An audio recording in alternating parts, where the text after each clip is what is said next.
Sir சிலருக்கு வந்து தேமல் அப்படிங்கிறது தோலில் ஒயிட்டாக சிலருக்கு வருது. சிலருக்கு வந்து ஒரு வாரத்தில் 2 வாரத்தில் மறைஞ்சிருது. சிலர் வந்து அழுகு தேமல் அப்படின்னு சொல்கிறாங்க. சில சோப்பு மாற்றுறதுனால வருது அப்படிங்கிற மாதிரி சொல்கிறாங்க. பட் ஆனால் சிலருக்கு வந்து மாதக்கணக்கில் வருடக்கணக்கில் இருக்கிறது. இந்த தேமல் தொடர்ந்து இருப்பதனால் ஏதாவது பிரச்சனை வருமா, அல்லது அதுவாகவே போயிடுமா? இதை பற்றியான மருத்துவ ரீதியான விளக்கம் என்ன அப்படின்னு சொல்லுங்கள் டாக்டர். தேமல் அப்படின்றது என்னன்னா, ஸ்கின்ல ஒரு குறிப்பிட்ட இடத்துல கலர் வந்து மாறும். டீகலரேஷன் சொல்லலாம். உங்கள் ஸ்கின்னுக்கு ஒரு கலர் இருக்குது, அந்த கலர் வந்து நிறம் மாறும். அந்த நிறம் மாறதுக்கு என்ன காரணம்? அப்போ இதுக்கு வந்து ஒரு க்ரீம் அப்ளை பண்ணுங்க, ஒரு ஆயின்மெண்ட் தர அதை அப்ளை பண்ணுங்க, அப்போ சரியாக போயிடும். சில பேருக்கு சரியாக போடும். இது ஒரு 30-40% சரியாக போடுவா, முடிஞ்சு போச்சு, சரியாக. அந்த 30-40 தவிர அதர் 60% திருப்பியும் வரும். நம்ம 40% வரைக்கும் வந்துட்டோம்னா ஓகே ரைட்டு, அப்ளை பண்ணோம், ஒரு ஆயின்மெண்ட் அப்ளை பண்ணுறோம், ஒரு க்ரீம் அப்ளை பண்ணுறோம், சரியாக போயிடுது, okay right ton power. Balance 60% திருப்பி எங்கேயும் ஒரு செகண்ட் பீரியட் திருப்பி லேப்ஸ் ஆகும், திரும்ப லேப்ஸ் ஆகும். அப்புறம் ஒரு பிரிஸ்டத்தில் வெவ்வேறு இடங்களுக்கு வரும். என்ன காரணம் அப்படின்னு சொல்லி சொன்னால், உங்கள் பிளட்டில் தேவையில்லாத சில பாக்டீரியாஸ் வந்து அந்த தோலுக்கு கலரை கொடுக்கக்கூடிய கலர் பிக்மெண்ட்ஸ்னு இருக்குது. தோல்னா தோலில் நிறைய லேயர்ஸ் இருக்குது, படிச்சிருப்பீங்க நீங்கள். அந்த லேயர்ஸில் இருக்குது, அந்த லேயர்ஸில் இருக்கிற கலர் பிக்மெண்ட்ஸ் கலரை கொடுக்கக்கூடிய அந்த நிறமிகள்னு சொல்லுவாங்க, அதை வந்து சாப்பிடும். இந்த பாக்டீரியாவுக்கு என்ன சாப்பாடுன்னா, ஸ்கின்ல உள்ள போயிட்டு எந்த இடத்துல இருக்கிற அந்த கலர் கொடுக்கக்கூடிய நிறமிகளை, கலர் பிக்மெண்ட் சொல்லுவாங்க, அதை சாப்பிட்டுடுதோ, பசிக்காக உள்ள போய் சாப்பிடுதோ, அந்த இடத்துல வந்து தேவை.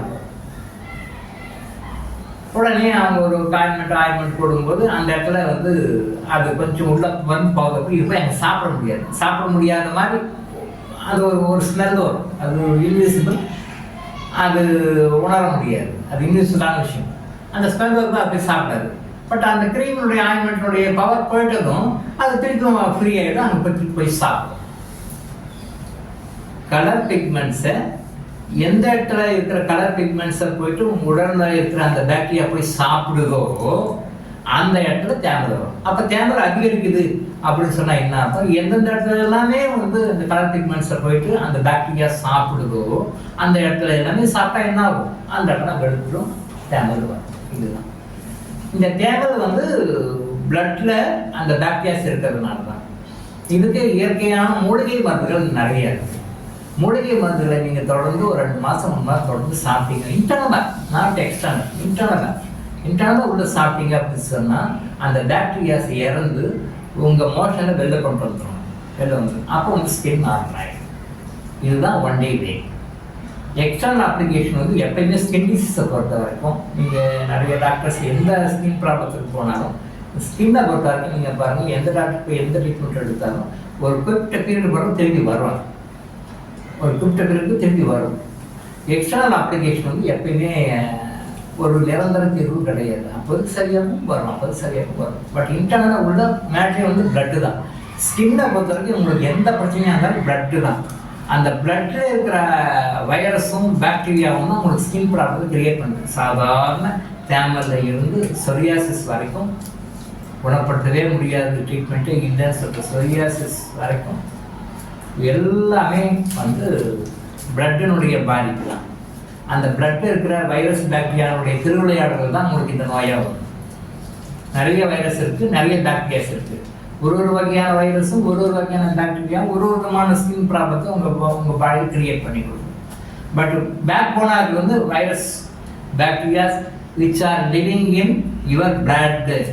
உங்கள் பிளட்டில் வாழ்ந்து கொண்டிருக்கின்ற, சந்தோஷமாக வாழ்ந்து கொண்டிருக்கின்ற அந்த பாக்டீரியா வைரஸ் தான் வேரியஸ் ஸ்கின் ப்ராப்ளத்தை. இது நீங்கள் ஸ்கின் ப்ராப்ளம் ஒரு 40 ப்ராப்ளம் இதான் காரணம். ஸோ நம்ம டாக்டர் ஹாஸ்பிட்டலில் கொடுக்குற மருந்துகள்லாம் என்ன பண்ணணும்னு சொன்னால், உள்ளுக்கு போயிட்டு உள்ள உங்கள் பிளட்டில் இருக்கிற அந்த வைரஸு அந்த பாக்டீரியாஸை கில் பண்ணி அதை பாடிட்டு டோட்டலாக வெளில கொண்டு வந்து ஒரு பொருளை வந்து இறக்க வச்சு அந்த பேட் செல்ஸையும் பேட் பாக்டீரியாஸும் பேட் வைரஸையும் உள்ளே விட்டுறக்கூடாது இல்லையா? அதை கில் பண்ணி பாடி வெளில ரிமூவ் பண்ணி வெளில கொண்டு வந்து இல்லையா? அதை வந்து இந்த மூலிகை மருந்து செய்யும்.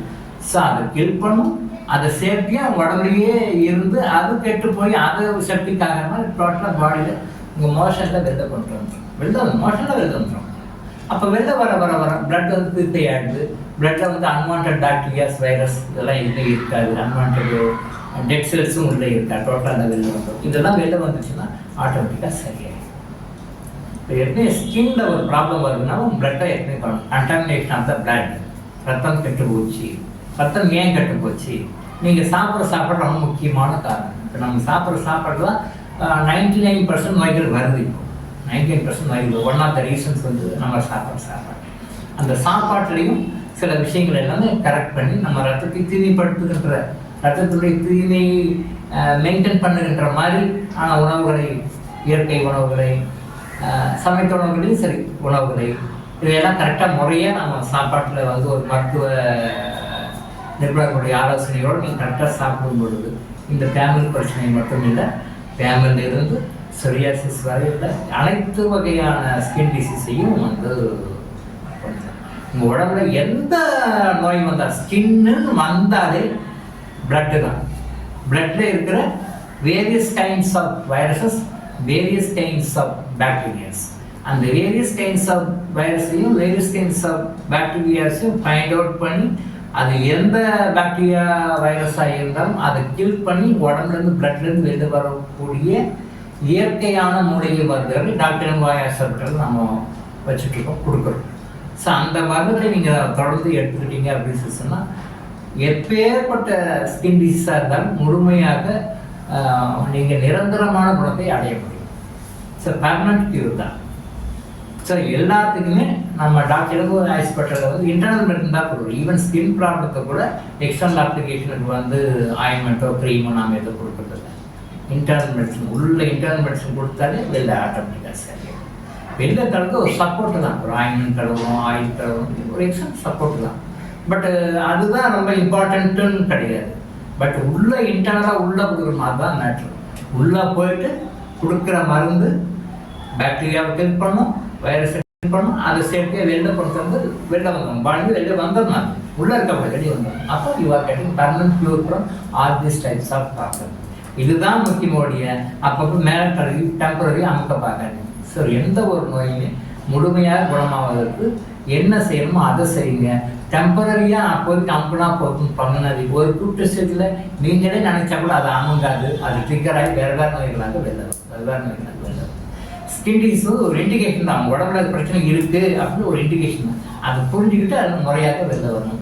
டாக்டர் இளங்கோ ஐஸ் ஹாஸ்பிட்டலில் ஸ்கின் ப்ராப்ளத்தில் முழுமையாக என்ன பிரச்சனைக்கு இருந்தாலும் அது முழுமையாக குணப்படுத்தக்கூடிய மருந்துகள் இருக்கின்றன. இதை புரிஞ்சுக்கிட்டு பயன்படுத்திப்பாங்க. அதுதான் டாக்டர் இளங்கோ ஐஸ் ஹாஸ்பிட்டல் வழங்கும் விழிப்புணர்வு இது. தொடர்ந்து இது மாதிரி பல அவேர்னஸ் வீடியோக்களை பார்க்க நம்ம சேனலை சப்ஸ்கிரைப் பண்ணிவிட்டு பெல் பட்டனை ப்ரெஸ் பண்ணுங்கள்.